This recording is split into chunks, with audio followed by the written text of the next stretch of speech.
a refugee from Afghanistan. Najeeba? Thank you very much, Kelly. I hope you're hearing me well. I have a problem with my computer today. So you do hear it? You are hearing? Okay, great. So yeah, as Kelly introduced me, my name is Najeeba, and I am originally from Afghanistan. I am currently the founder and also the current executive director of APNOR, Asia Pacific Network of Refugees, which is the only refugee-led network in the Asia region. So what I'm hoping to do today is to give you a quick overview and briefing on how Australia's refugee and migration policy can actually impact on what we see in the Asia region itself. And more importantly, to talk you through the most specifically, refugee issues in Indonesia, which is Australia's biggest home right now. So I'm hoping also to cover some of the resettlement and advocacy issues there and what kind of options we have. We've already heard also from all of our colleagues in relation to offshore and some of the other visa-related issues, which I think makes it which makes my job more easier actually to go through the issues in Indonesia. So in Indonesia right now, we actually have thousands of refugees who are really living in total destitution in Jakarta or in other places and are detained across the country. And again, they are actually detained in Australia's funded accommodation managed by IOM, International Organization for Migration.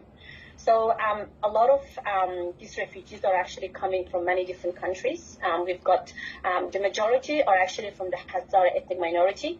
And again, we have many others who are seeking protection from other countries like Myanmar, Iraq, Sudan, Sri Lanka, Yemen, Palestine, Eritrea, and Ethiopia. For the vast majority of refugees and asylum seekers in Indonesia, the country was only ever intended to be really a transit point for them to really re-enter to a final destination in a third country. However, most people that have found themselves in Indonesia has really left with very little few options to protection pathways, and that includes countries like Australia, who has closed its door. Indonesia has not proved to be a transit country, as most of these refugees have spent more than years. Like some have spent 10, some have spent 5 years, some refugees have spent 8 years. I know of Afghan refugees who have lived in Indonesia for almost 10 to 15 years.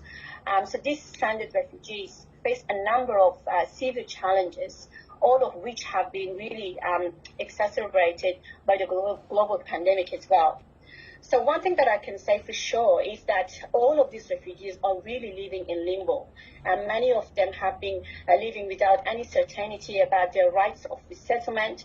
And to add to this uncertainty, refugees who also have registered with the United Nations High Commissioner for Refugees, UNHCR, in Indonesia, after June 2014 are also not able to access to resettlement, and I'll tell you a little bit more about it. So most of these refugees, and again including the Afghan refugees, which we've heard from other speakers already about the challenges that exist in the country right now, and the return is really not an option, they are actually being pursued still and encouraged to return back. And again, we can see Afghanistan, once again, under the Taliban rule, they cannot be actually accepting any refugees going back, and many of them are still remain in a long-term devastated situation. One thing that I also wanted to make very clear in today's conversation is that Indonesia is not a signatory to the 1951 convention. This means that their only option is to sit and wait for resettlement to a third country. And however, the waiting times for resettlement can be extremely lengthy. And I just mentioned earlier that some refugees have been living for 15 to 20 years, and there are very, very limited places available. So refugees in Indonesia are actually now facing significant mental health problems, and suicide is increasing. Just in the past few months, we've been getting, numbers of cases of youth, men and families who have attempted suicide for not being able to reunite with their own families, or for not being able to find out any information about their current cases and what's happening. So these desperate circumstances, unfortunately, have led many refugees to protest, again, like in places like outside UNHCR offices and many other places that they can. And again, I think it was, if I'm not wrong, about 1 month ago, we had more than a few men who actually threw their lips as a way to show that, they're actually desperate for support and they're seeking help. And these are all quite devastating stories that I'm actually sharing today. So we can see that there are real challenges to resettlement when I actually talk about refugees in Indonesia. So while refugees are protesting outside, UNHCR offices, for instance, or demanding resettlement, it is quite important to underscore some of these challenges with resettlement. First, it is not the UNHCR. It's actually the countries offer resettlement places annually. So again, if we look at Australia, for instance, as I just mentioned earlier, after June 2014, Australia actually closed its door to provide resettlement to refugees in Indonesia. So they're no longer able to access resettlement in Australia through the UNHCR. There are also thousands of refugees who arrived before 2014 and who are yet to be resettled elsewhere. And quite possibly they will remain in Indonesia indefinitely. And we've seen it, as I said, 20 years is a big number. So it wasn't, I think, until 2019 that the majority of refugees in Indonesia were released actually from the immigration detentions into the community housing.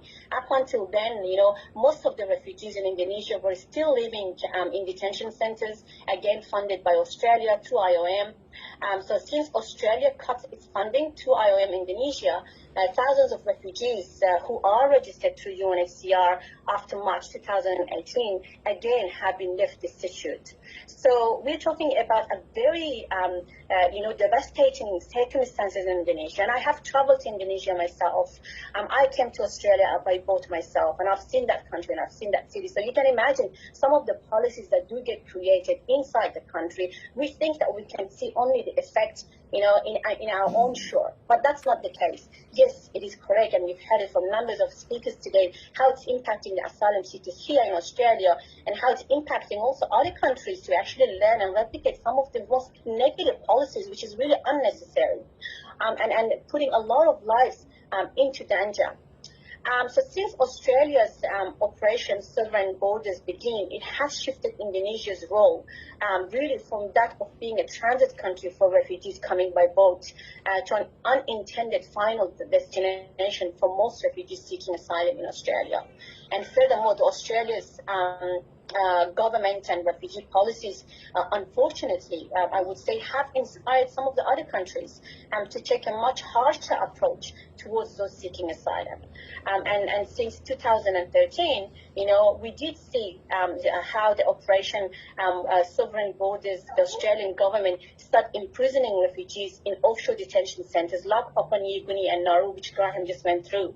So all of these were the other impacts of how, this Indonesia case became a big mess. It created much more bigger mess than we think. Not only, how it impacted the resettled refugees in Australia, not only how it impacted the Indonesian government itself and the Indonesian people itself, and also the refugees, like, the Afghan refugees, but also it impacted, it went even bigger.